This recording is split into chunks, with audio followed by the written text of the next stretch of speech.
rarely do we go almost anywhere for an interview, but at all hours. Here we are again backstage late at night with Trombone Shorty, after he had performed a high-energy show and signed autographs for a long line of fans. You're going to hear a lot about him in the future, so remember his name. Oh, thank you so much. I'm glad to be here, first time, and the audience gave me the energy from the beginning, so I had to give it back, you know. Well, you certainly did, and you went on, and the energy never dropped. Oh, thank you so much. That's coming from New Orleans, you know. We used to parade around in the streets for 4 and 5 hours with no amplifiers, nothing but natural brass and drums, and that just comes from playing all those parades all my life. Well, how did you start? You were just a youngster. I started when I was 4. My brother, I have a musical family, and my brother James Andrews is responsible for me playing, and he's a trumpet player. And I started 4. By the time I was 7, he had me on tour with him all over the world. And we toured Europe a lot every summer because I couldn't leave school. And just being around him and being in the city of New Orleans, I was able to hone my education amongst the people that was there. They passed it along to me. Well, what was it like being so young and touring around the world? Oh, it was fun. You know, it was fun. I got a chance to see all the great jazz musicians, rock, blues, everything. As a kid, I didn't really know who they were. I was just 7 and 8 years old, and over time I developed to know who they were, and I started to learn from a lot of people. It was just a true blessing. I didn't really know what I was doing. I was just following my brother. It was like Batman and Robin, you know. Yeah, that works. So what is it about the type of music that you do? You do this blend of funk and rock and just high energy. You just captivate the audience.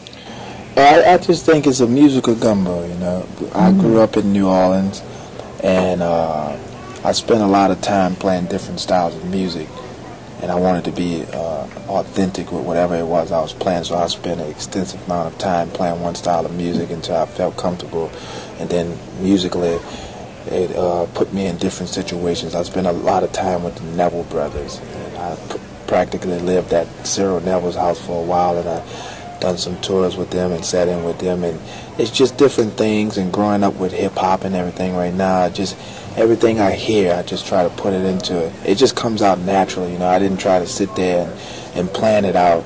It just came out naturally, and it's just a musical gumbo. We just put it all in one pot, and hopefully it tastes good. Yeah. Well, you're only 25, and you've been playing for so long. What do you see in the future for you? I don't know. I'm getting older, but I hope to stay healthy and continue to play and continue to grow as a musician, as a person, and then eventually, you know, keep passing it along to the next generation so the music can live. That's all I want to do, is just play and help the younger musicians. Wow, that's great. You've got one CD out right now, but you're working on another one. Yes, we just finished Back of Town. It's almost a year now. It's been on the charts for the entire time, in the top 5. And we're working on a new one. We don't have a name. We don't have a name for the songs. We just have numbers and X's and O's and different things. And hopefully that will be done soon. You know, every chance we get to go home and work on it, because of the touring, we're not able to work in the studio like we did on the last one. So we have to continue to write. And every time we go in with this process, we go in with new material. So we might have like 30 or 40 ideas, but it should be out later this year, and we'll continue to tour and support all of the New Orleans music and put it out there. Well, when you're on stage, you give so much of yourself, and you get so much back from the audience, and you can just see this feeding going on. So when you're done with the show, I mean, you've got to be exhausted. How do you take care of yourself?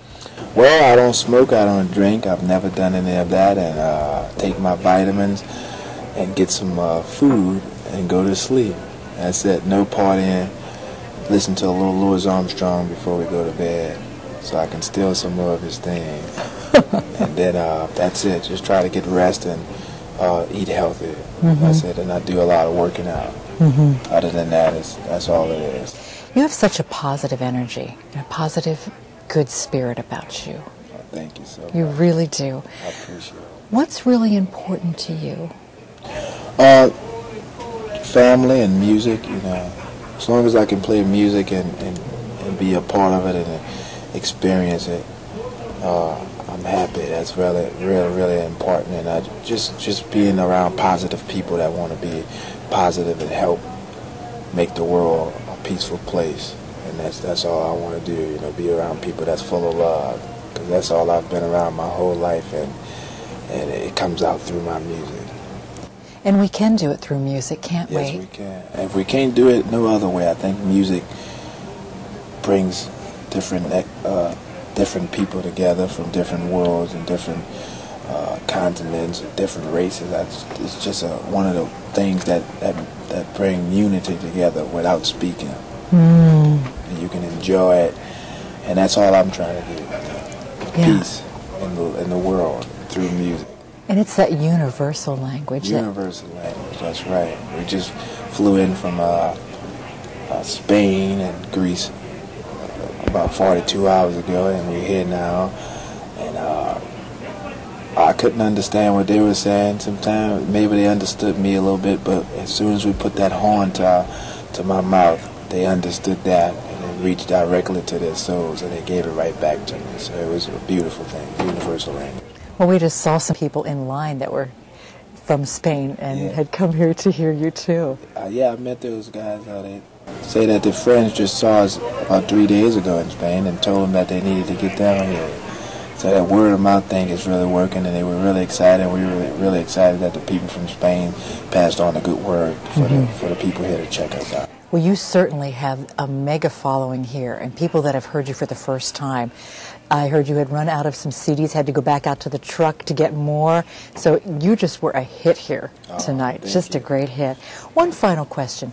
Is there something or anything that we don't know about you that you would like us to know? Something you'd like to share? I don't know. Everything about me is on the internet. No, I'm just a hard worker, and I'm a student of music, and I respect the music, and I just want to continue to grow, and that's it. Other than that, everything about me comes through my horn. That's it. I don't have no secrets. Okay. Everything is there. Yeah, well, we can feel it coming from the heart. So much. Thank you so much for taking time with us tonight. Thank you. You get some rest. Yeah. I know you've got an early call tomorrow morning. I hope to see you again. Yes, I hope so too. Yeah, it will be real good. We're coming to you from the 21st Annual Boscov's Berks Jazz Fest in Reading, Pennsylvania. Berks Jazz Fest!